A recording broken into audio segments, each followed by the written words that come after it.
making the My Pillow 2.0. So thank you so much for joining us, Mike. And I guess we're at the end of the show, guys. Thank you so much for hanging with me for 2 hours. Went by pretty quickly. We covered biological warfare, actual kinetic warfare in Ukraine, information warfare, with the thesis coming out of this show being our elites and the Chinese Communist Party are at war with us. We're ready to fight back with information. Have a good one. Thank you. Bye. Come on.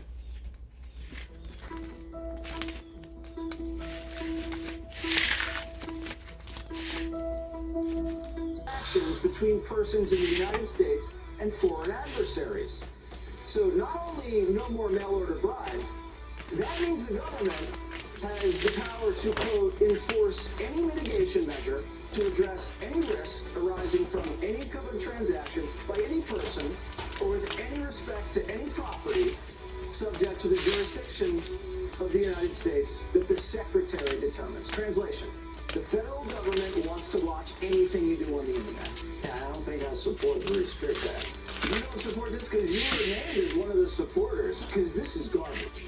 You don't want the government looking into your private phone. No, I don't. If they have a hunch you're colluding with the Russians, we remember how that turned out. Congress.gov, you're listed as one of the co-sponsors of this thing. Maybe it's like Fetterman when your chief of staff does all your work for you. So let me get back with you, but let me just... You get back with me because you co-sponsored it 2 days ago. Okay.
Government for engaging in double talk on democracy and human rights.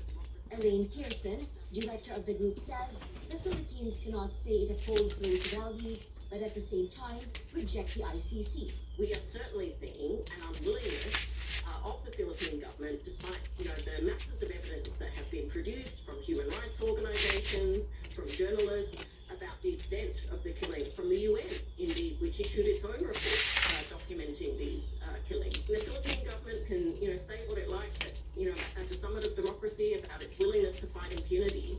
But, we should measure the Philippine government on the actions. And, the actions in terms of the numbers of convictions are far too low.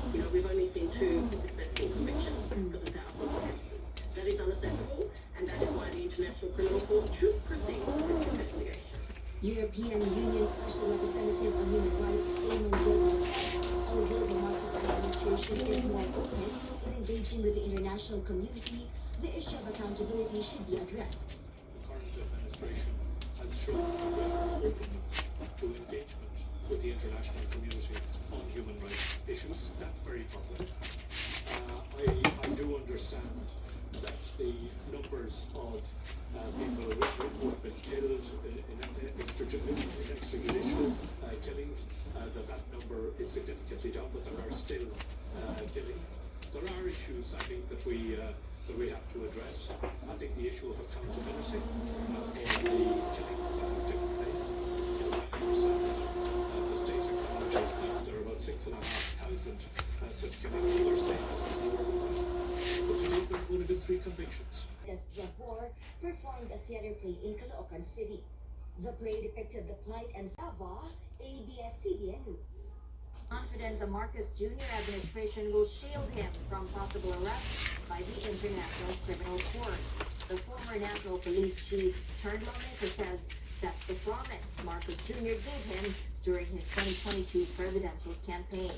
De La Rosa is considered as the architect of the Duterte drug war, which the ICC is probing for alleged summary execution of drug suspects. Sabi niya, kahit isang buhok mo, hindi mahawakan ng ICC. Kahit wala akong buhok ha. Pag sinabi yan ng presidente, sigurado ako, ito pa rin yan at hanggang dulo yan. Society advocates as a precondition for continued U.S. security aid. Manila recently allowed Washington to use more Philippine military facilities under the Enhanced Defense Cooperation Agreement, or EDCA. Kung may exercise dito, ginagamit lang ninyo kami dyan para pag-ready nyo sa Taiwan. Tapos ngayon, ano klaseng relationship ito? One way? Your way lang? We cannot have our own way? The Philippine Justice Secretary backtracked on his previous statement, which labeled suspended congressmen Arnoldo Teves Jr. as a fugitive. Teves has refused to return from overseas to face allegations linking him to the murder of Marcos Oriental Governor Reverend Zagalo. Here's this report. Congressman Teves. When you are one is suspected. Congressman Teves' brother, former Negros Oriental Governor Pride Henry Teves, surrendered his firearms to authorities. The Philippine National Police announced that it has already revoked Teves' license to own and possess firearms effective February 16, 2023. Base po dito sa Order of Education po ay yung signature po ni Ginoong Mike Teves po doon sa filled out documents po niya ay magkaiba po doon sa signature na isinabit po niya doon sa license to own and possess firearms application form po niya. The Justice Secretary says the National Bureau of Investigation can start reviewing the bank records of Pride Henry Teves, who has issued a waiver on his bank accounts and telephone records. The ex-governor offered to open these records to prove he had nothing to do with Gamo's killing. Remulla is hoping complaints will be filed against suspects in the March 4 killing of Gamo and 8 others on Friday.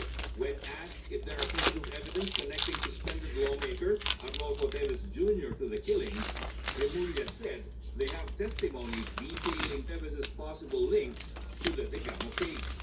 Alam niyo yun, sa mga statements that have issued so far, point to a certain important respect. The 9 or 10 statements that you hold. The Justice Secretary, however, admits it will depend on the panel of prosecutors if these testimonies are enough to link Teves Jr. By Speaker Martin Romualdez. The Speaker will act as its caretaker